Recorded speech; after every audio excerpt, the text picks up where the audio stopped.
Hello students, welcome back to my channel Medical with Nursing Officer, and today we will discuss about High Power Committee in 1988. So High Power Committee in 1988 को हम discuss करने जा रहे हैं। इससे पहले हमने डिस्कस किया था बजाज कमेटी। आप मुझे बताओ कमेंट सेक्शन में कि बजाज कमेटी कब आई थी, कौन से ईयर में आई थी, और जो इस कमेटी को हेड कर रही थी उनका नाम क्या था। राइट, ये आपको मुझे बताना है कमेंट सेक्शन में। तब तक के लिए चलते हैं आगे, अपनी इस कमेटी को पढ़ लेते हैं फटाफट से। सो जो हाई कमेटी थी, हाई पावर कमेटी थी, so the government of India constituted a high power committee on nursing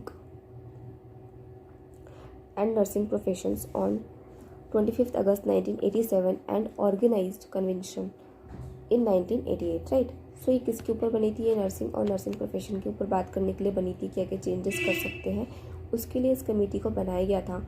और ये जो कमेटी है इसने क्या करा कि constitute to review and discuss in working condition of nurses, जो नर्सेस की वर्किंग कंडीशंस है उसके ऊपर रिव्यू किया, डिस्कस किया। जो नर्सेस का स्टेटस है उसको डिस्कस किया। Nursing professions in rural and urban areas में क्या क्या मैटर्स हैं, क्या क्या प्रॉब्लम्स हैं, उन सब चीज़ों को इन्होंने डिस्कस किया, रिसर्च करी उस पर। And the thrust area for staffing norms, training all of all categories, level of nursing professionals, role nurses and organizations, role nurses and organizations of nursing services at different levels. So this committee was mainly formulated upon the nurses for viewing the setup of nurses, उनकी condition क्या है, क्या working status है, किस तरीके से वो काम करते हैं, क्या चेंजेस किए जा सकते हैं, और भी जो हमारे पास हेल्थ कैटेगरीज वाले वर्कर्स हैं उनकी क्या क्या चेंजेस किए जा सकते हैं, क्या वर्किंग कंडीशंस है उनका, क्या नॉर्म्स है। इस सब चीज़ों को रिव्यू करने के लिए, उस सब चीज़ों के ऊपर देखने के लिए कमेटी को बनाया गया था। इस कमेटी को बनाया गया और इस कमेटी ने अपनी रिपोर्ट सबमिट करी थी 88 में। देखते हैं इसने क्या बोला था अपनी रिपोर्ट में। सो इन्होंने जब रिपोर्ट सबमिट करी, सब कुछ देखने के बाद हर एक लेवल पे जब इन्होंने देखा तो इन्होंने अपनी कुछ रिकमेंडेशंस को सबमिट किया। रिकमेंडेशंस दी, उसमें था कि डिफ़ाइन करा इन्होंने पॉलिसीज़ फॉर नर्सिंग सर्विसेज के लिए, क्या पॉलिसीज़ है। इम्प्रूव करने की बात करी है नर्सिंग कंडीशंस को। देन इन्होंने बोला कि ट्रांसपोर्ट और अकोमोडेशन फैसिलिटी होनी चाहिए नर्सेस के लिए जहाँ भी वो काम करती हैं उसके पास। तभी तो आज आपने देखा होगा कि जिस भी हॉस्पिटल में क्या होता है कि नर्सिंग के हॉस्टल्स होते हैं, नर्सेस के लिए आजकल हॉस्टल्स होते हैं हॉस्पिटल्स में, ताकि हम क्या हो कि ईज़िली वहाँ से सर्विसेज को प्रोवाइड किया जा सके बाय नर्सेस के द्वारा। ठीक है, तो ये बोला इन्होंने। Then nurses should be a member of purchase and condemnation of committee, right, and introduction of specialty courses, specialty courses का introduction होना चाहिए।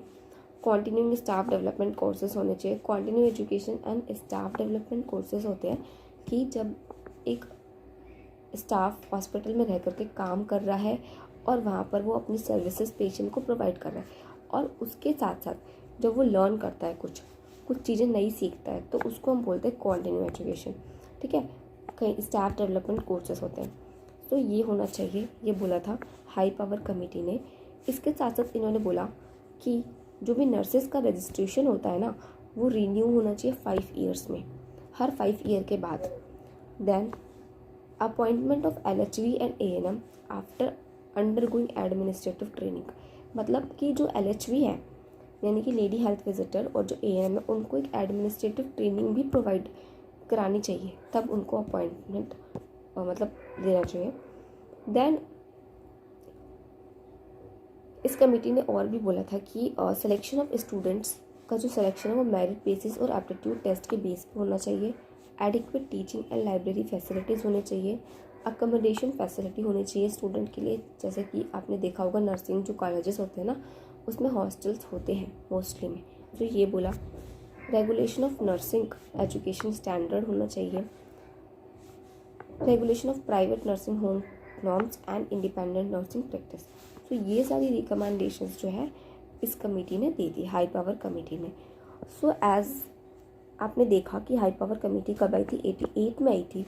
और इसने बोला था अपनी रिकमेंडेशन में, इसने बोला कि जो नर्सेस है ना उनकी कंडीशंस को कहीं ना कहीं इम्प्रूव किया जाना चाहिए, उनको ट्रेनिंग देनी चाहिए, एडमिनिस्ट्रेटिव ट्रेनिंग देनी चाहिए, उनको कंटिन्यू एजुकेशन प्रोवाइड करानी चाहिए, स्टाफ डेवलपमेंट कोर्सेज होने चाहिए, और उनकी हेल्थ सर्विसेज पे भी ध्यान देना चाहिए, उनको अकोमोडेशन प्रोवाइड कराना चाहिए।